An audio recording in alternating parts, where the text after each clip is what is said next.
안녕하세요. 오늘 땅에 미친 농부 땅미농 채널에서는 사업용 토지와 비사업용 토지에 대해서 알려드리려고 합니다. 여러분, 주택과 마찬가지로 토지에도 중과세가 있다는 사실을 알고 계신가요? 비사업용 토지인 경우 양도소득세가 사업용 토지보다 무려 10%나 더 중과되기 때문에 어떤 토지가 사업용 토지이고 비사업용 토지인지 구분하는 것이 정말 중요합니다. 그렇다면 사업용 토지와 비사업용 토지는 무슨 의미일까요? 용도 지역에 대한 영상에서 토지의 용도는 이미 정해져 있다고 말씀드렸는데요. 토지 소유자가 토지를 용도에 맞게 사용하지 않는 토지, 즉 사업용으로 사용하지 않는 토지를 비사업용 토지라고 합니다. 예를 들어 농사를 짓지 않으면서 농지를 보유하거나 도시에 살면서 임야를 보유하거나 건물이 있거나 주차장 등의 용도로 사용하지 않고 비어있는 땅 상태로 가지고 있는 나대지 같은 경우를 비사업용 토지라고 하는데요. 이런 비사업용 토지에는 양도 차익에 대해 내는 양도세를 중과합니다.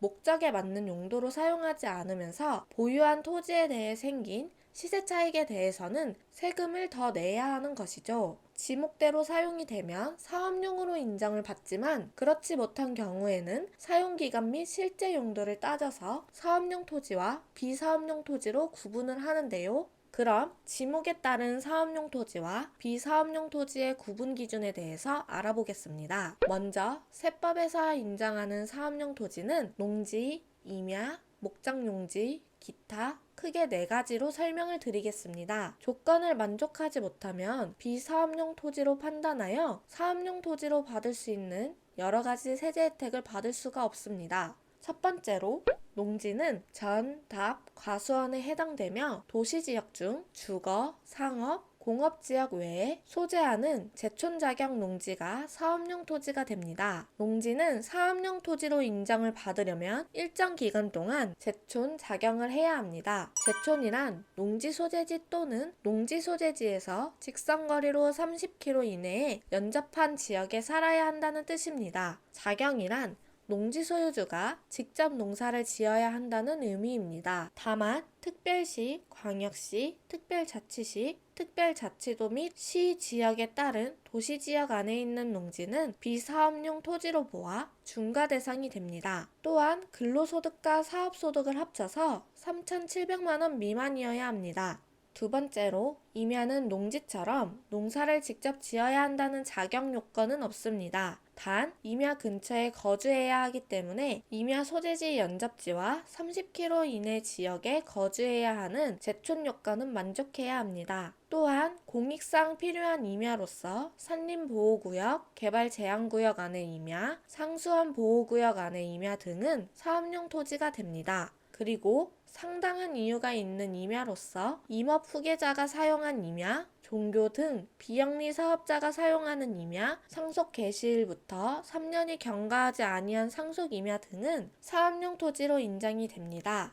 세 번째로 목장용지는 축산업 및 낙농업을 위해 사용하는 토지를 말하며 사업용 토지로 인정받기 위해서는 축산업을 경영하는 자가 가축별 기준 면적을 초과하지 않거나 특별시, 광역시, 특별자치시 및 시 지역의 주거, 상업, 공업지역 외에 있어야 사업용 토지가 됩니다. 또한 상속 또는 증여받은 목장용지는 2년 내에 매도를 할 경우 사업용 토지로 인정이 됩니다. 마지막으로 농지, 임야, 목장용지 외에 기타 토지의 경우에서 대지는 건축물 존재 유무로 달라지는데 건물을 짓거나 토지 소유주가 직접 주차장 사업을 하는 등 생산활동에 사용해야 사업용 토지로 인정이 됩니다. 또한 토지와 건물 소유주가 불일치하더라도 상관이 없고 무허가 주택이어도 가능합니다. 다만 대지 위에 아무것도 없는 나대지 상태라면 비사업용 토지로 분류가 됩니다.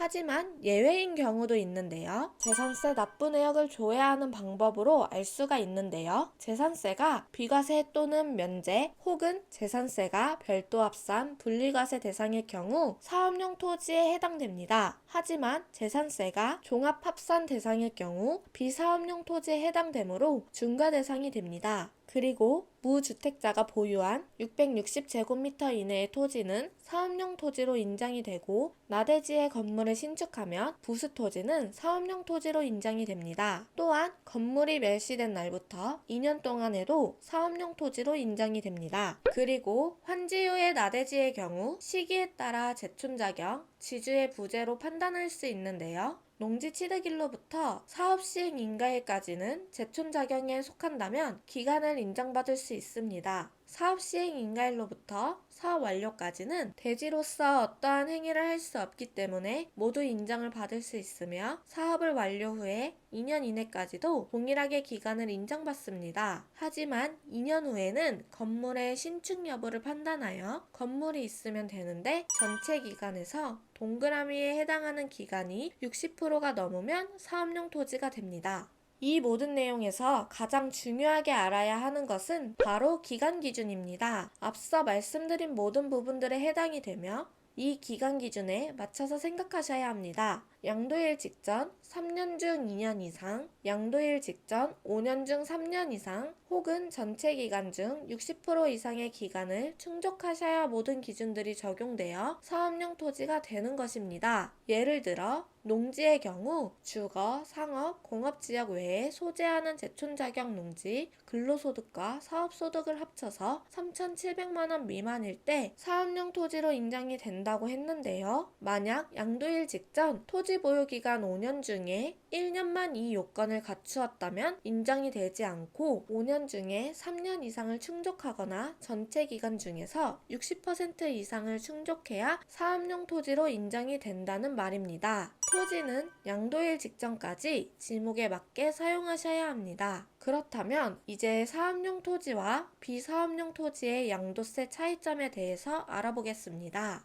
사업용 토지와 비사업용 토지는 과세 표준에 따라 세율이 다른데요. 1,400만원 이하의 경우 사업용 토지는 6%, 비사업용 토지는 16%, 1,400만원에서 5천만원의 경우 사업용 토지는 15%, 비사업용 토지는 25%로 사업용 토지보다 비사업용 토지가 10% 더 부과되는 것을 알 수 있습니다. 그리고 지정 지역인 투기 지역 내에서는 10%포인트를 더한 무려 20%를 더 중과한다고 합니다. 단, 지정지역 공고일 이전 토지를 양도하기 위해 매매계약을 체결하고 계약금을 지급한 경우 10% 중과만 적용한다고 합니다. 그렇기 때문에 무조건 사업용 토지로 인정을 받는 것이 더 좋겠죠?